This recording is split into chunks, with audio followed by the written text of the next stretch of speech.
Et si votre identité n'était qu'un fichier, une donnée qu'on peut copier, coller ou supprimer? Cette question, la science-fiction nous la pose depuis toujours. C'est le doute existentiel de Philippe Cadic. C'est la mélancolie des cités d'Enki Bilal.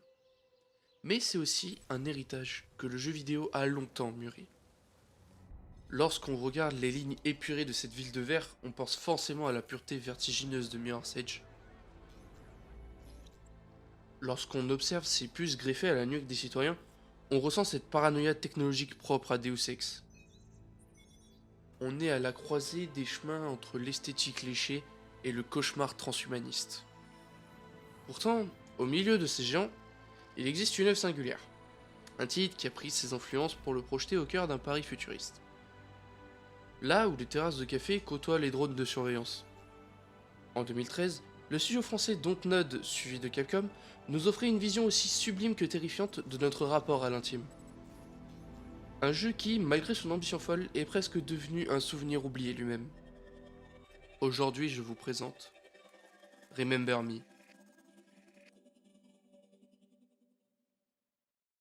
Le génie de Remember Me, c'est son décor. On n'est pas dans une ville américaine générique, on est à Néo-Paris en 2084. Le studio a réussi un tour de force. Garder l'âme de la capitale.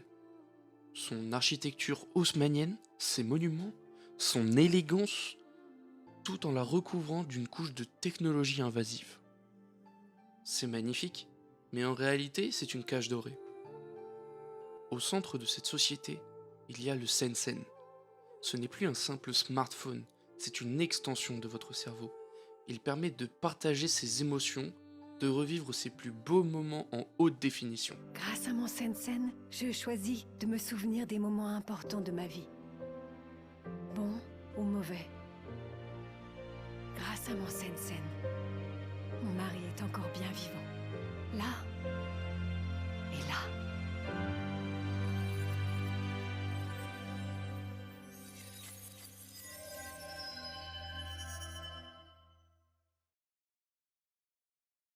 Mais il permet à une corporation, Memorize, de contrôler ce que vous ressentez. Ici, la pauvreté a un nouveau visage. Les exclus ne sont plus ceux qui n'ont pas d'argent, mais ceux dont la mémoire est brisée. Les leapers, des junkies du souvenir qui errent dans les bas-fonds victimes de surdoses de données. C'est là que notre histoire commence. Une jeune fille s'éveille. Dans une cellule froide de la prison de la Bastille, pour seul bagage elle-même, ne possédant qu'un vide immense.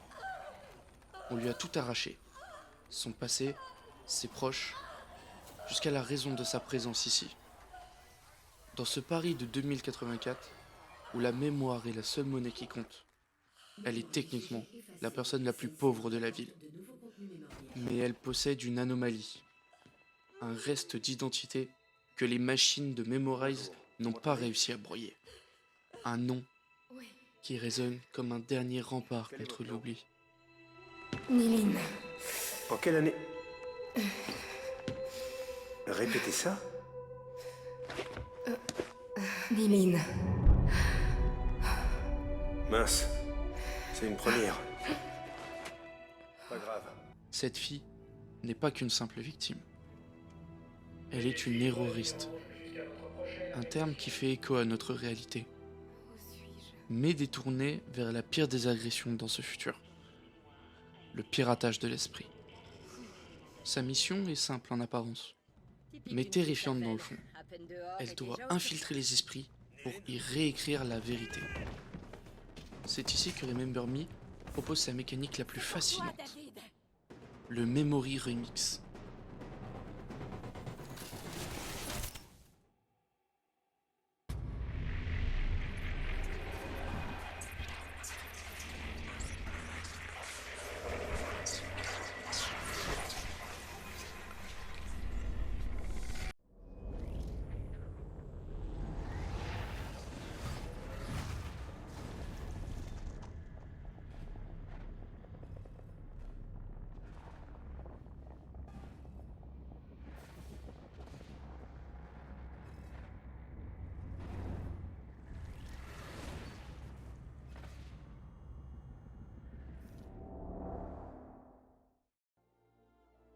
Contrairement à beaucoup de jeux à l'époque, qui se contentaient de combats classiques, Dontnod nous propose de devenir des chirurgiens du temps.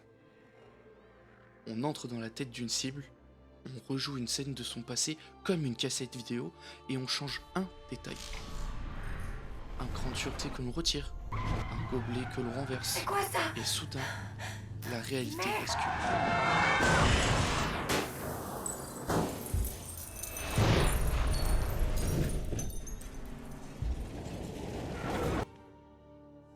C'est là que le malaise s'installe. Nilin ne tue pas seulement ses ennemis physiquement, elle tue ce qu'ils sont, en modifiant leurs souvenirs. Elle change leur personnalité, leurs croyances, leur vie entière. Dès le dysfonctionnement, l'autodiagnostic d'un système défaillant est-il en conversion? On se rend compte que pour combattre une corporation qui manipule les masses, Nilin doit elle-même devenir la manipulatrice Il a ultime. été saccagé. Est-ce que la fin justifie les moyens quand l'arme utilisée est le viol de l'intimité? Le jeu ne nous donne pas de réponse facile. Il nous montre simplement que dans cette guerre pour la vérité, personne ne ressort les mains propres. Ce qui rend Remember Me si actuel, c'est qu'il ne traite pas la technologie comme un ennemi extérieur, mais comme une drogue que nous avons nous-mêmes acceptée. Le jeu nous montre une bourgeoisie qui vit dans les quartiers hauts de Néo-Paris, totalement déconnectée du réel. Pour eux, le Sensen est un filtre Instagram poussé à l'extrême. Ils ne voient plus la saleté, ils ne voient plus la vieillesse, ils ne voient plus la tristesse. Mais cette quête de perfection a un prix. Nilin, dans son voyage, traverse les quartiers les plus sombres, là où les Leapers s'entassent. Ces créatures, qui sont le rejet de la société, ils représentent ce que nous devenons quand nous refusons d'affronter nos démons. Des êtres sans mémoire, sans empathie, qui ne réagissent plus qu'à la faim et à la rage. En prolongeant cette réflexion, on comprend que Nilin est la seule personne entière de ce monde. Parce qu'elle souffre, parce qu'elle doute. Le jeu nous rappelle que nos cicatrices sont les fondations de notre personnalité. Si vous enlevez la douleur d'un homme, vous lui enlevez son histoire. On va maintenant aborder la révélation finale et le sens profond de l'histoire. Et si vous n'avez pas fait le jeu et que vous comptez le découvrir, je vous conseille de sauter le pas. Surtout qu'on parle d'un jeu qui se boucle en 8 à 10 heures. Malgré le constat brutal que le jeu nous laisse, c'est une expérience que vous devez vivre, manette en main. D'autant plus qu'aujourd'hui, le ticket d'entrée pour Néo-Paris est dérisoire. C'est une aventure dense, sans temps mort, parfaite pour un week-end d'immersion totale. Et niveau budget, on est aussi sur une anomalie. Sur des sites comme Instant Gaming, vous pouvez dénicher cette pépite pour 5 €. Pour ce prix, vous vous offrez l'une des directions artistiques les plus marquantes du jeu vidéo français. C'est sans doute le meilleur investissement que vous puissiez faire pour votre culture science-fiction. Sinon, vous pouvez toujours continuer à regarder cette vidéo, ou bien vous diriger à ce timecode si vous le souhaitez. Maintenant reprenons. Le dénouement de Remember Me est une tragédie grecque moderne. Nilin découvre que le chaos qui ronge Néo-Paris est l'œuvre de sa propre famille. Son père, créateur du Sensen, pensait sauver le monde en numérisant l'âme. Et je dois le convaincre de tout détruire. Son travail est devenu l'unique moyen de sauvegarder la vie qu'il affectionnait tant. C'est-à-dire Regarde autour de toi. le pouvoir de retirer les souvenirs douloureux. D'oublier une collision. Mon Dieu, il a fait tout ça pour moi. Et tu es la seule qui puisse le convaincre d'y mettre un terme. Je peux tout arranger. Arranger tout le monde. J'ai seulement besoin de temps. Un peu plus de temps. Mais il a oublié une règle fondamentale de l'informatique. Rien ne s'efface vraiment, tout s'accumule. Papa aime pas trop qu'on traîne longtemps par ici.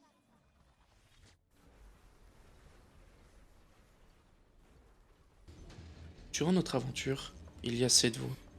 Nilin, est-ce que ça va? Non, je veux sortir d'ici. Fais-moi sortir d'ici. Calme-toi. Je m'appelle Edge. Fais-moi confiance, Frangine. Edge, Il est le premier souvenir que Nilin retrouve, la seule balise dans le brouillard de son amnésie. Il se présente comme le leader des terroristes, un fantôme numérique qui veut briser les chaînes de Néo-Paris. Mais plus on avance, plus cette voix devient lourde. Edge n'est plus un homme caché dans une cave avec un clavier comme on le pensait. Il est partout. Il est dans le réseau, dans les murs, dans la tête de Nilin. Il est une obsession. Le dénouement nous révèle enfin la monstrueuse vérité. Edge n'est pas un rebelle, il est un accident. Il est le résultat de la décharge de Memorize. Vous voyez, quand les Parisiens demandent à la machine d'effacer leur traumatisme, ces souvenirs ne disparaissent pas par magie. Ils sont stockés, et Edge, c'est l'entité née de cette accumulation de souffrance. Il est en fait le dépotoir de toutes les douleurs supprimées par les Parisiens. C'est une entité qui souffre des millions de fois plus qu'un humain. En nous poussant à détruire le nœud central de Memorize, Edge ne cherche pas la révolution, il cherche l'euthanasie de lui-même. Il veut que le monde retrouve sa capacité à souffrir pour que lui puisse enfin cesser de porter la peine de tous les autres. Souffrance, Frangine. Depuis trop longtemps. Tellement vide. Tellement vrai. Edge, tu me fais peur là. Continue d'avancer, petite sœur. H3O doit disparaître. Me voilà revenu. Là où tout a commencé. Oui. C'est ici que tu m'as donné naissance. Tu ne trouves pas l'expression un peu abusive, frangin? C'est une question de point de vue. Quand as-tu compris? À l'instant. Edge et H3O. Ça m'a paru une évidence. Je veux vraiment mourir, Nilin. Je ne t'ai pas menti. Qui es-tu? Vraiment? Je suis Edge. Je suis l'entité née spontanément dans la fosse putride, où chacun a pris l'habitude de jeter ses souvenirs trop horribles ou trop douloureux. Imaginez la charge mentale dans cet instant. Nilin a enfin retrouvé ses racines, sa famille, mais pour sauver le monde, elle doit maintenant accepter de perdre ce frère numérique. Ce n'est plus du gameplay, c'est un sacrifice personnel immense. Le jeu nous place dans une position d'une ironie cruelle. Pour offrir la paix à Edge, Nilin doit devenir son bourreau. Chaque coup porté résonne comme une trahison nécessaire. Edge ne l'attaque pas par haine, il l'attaque par épuisement, comme un cri à l'aide que l'on peut stopper qu'en coupant le contact. Je suis désolée, Edge.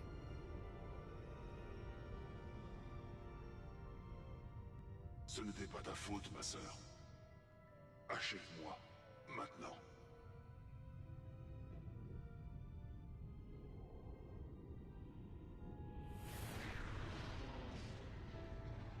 La douleur s'estompe. Et moi aussi. Dans quelques secondes, mes souvenirs seront remis au peuple. Adieu, Nilin. On ne s'oublie pas. Quand le silence retombe enfin, il n'y a pas de cri de victoire. Il y a l'acceptation du vide. Nilin sauve Paris, mais elle accepte de laisser partir celui qui l'a tenue debout quand elle n'était rien. Elle débranche son seul ami pour rendre aux hommes le droit de souffrir. On pourrait s'arrêter là, ou refermer le dossier Nilin, et se dire que Néo Paris n'est qu'un cauchemar de développeurs un peu trop inspirés. Mais si on regarde autour de nous, les fondations de Memorize sont déjà là. Regardez nos réseaux sociaux. C'est tendance à ne montrer que le beau, à filtrer nos visages, à mettre en scène un bonheur permanent et numérique. Ne sommes-nous pas déjà en train de pratiquer un memory remix sur nos propres vies? On sélectionne ce qu'on veut que les autres voient et on finit par croire à notre propre mensonge. Le Sensen, c'est notre smartphone. C'est cette extension de notre bras qui contient nos photos, nos discussions, nos appels, tout ce qui fait notre mémoire. Si demain, vous perdez votre accès à votre cloud, que reste-t-il de votre passé récent? Remember Me nous avertissait déjà en 2013. Le danger n'est pas que les machines nous remplacent. Le danger, c'est que nous acceptions de simplifier notre humanité pour qu'elle rentre dans une base de données. On a troqué la complexité de nos émotions contre le confort de l'oubli. Et aujourd'hui, en 2026, la frontière entre Néo-Paris et notre réalité n'a jamais été aussi fine. Je sais, j'ai laissé beaucoup de zones d'ombre. Je ne vous ai pas parlé de tous les personnages et de toutes les rencontres, ni de la complexité de chaque combat. Mais c'est une volonté de ma part. Une analyse, aussi longue soit-elle, ne remplacera jamais le ressenti d'une manette entre les mains. Il y a des détails, des ambiances sonores et des silences dans ce jeu que je ne peux pas vous transmettre par de simples mots. Parce qu'au fond, la mémoire c'est une expérience purement personnelle, et il est temps que vous forgiez la vôtre. Mais alors, que reste-t-il de Remember Me en 2026 ? Un jeu imparfait, certes, avec un système de combat parfois rigide, et un bug en particulier, forçant à recommencer un combat.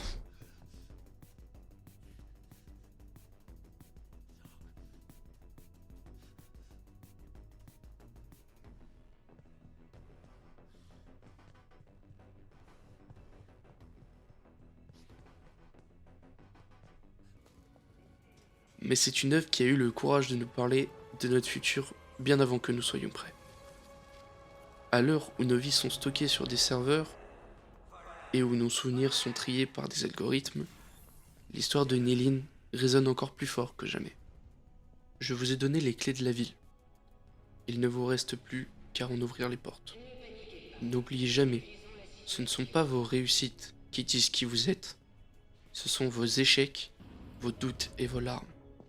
Parce qu'au final, la seule chose que personne ne pourra jamais vous voler, c'est la vérité de votre propre vécu. Néo Paris vous attend. Et vous, de quoi choisiriez-vous de vous souvenir ? Si cette plongée dans les archives de Dontnod vous a plu, n'hésitez pas à me le dire en commentaire. Est-ce que vous aviez déjà entendu parler de ce titre, ou est-ce qu'il était lui aussi tombé dans l'oubli ? N'hésitez pas à me faire de nouvelles propositions, j'en prendrai part. Un pouce bleu, un abonnement, vous connaissez la formule, ça aide énormément à continuer ce travail d'analyse. On se retrouve très vite pour une nouvelle exploration, et d'ici là, prenez soin de vos souvenirs.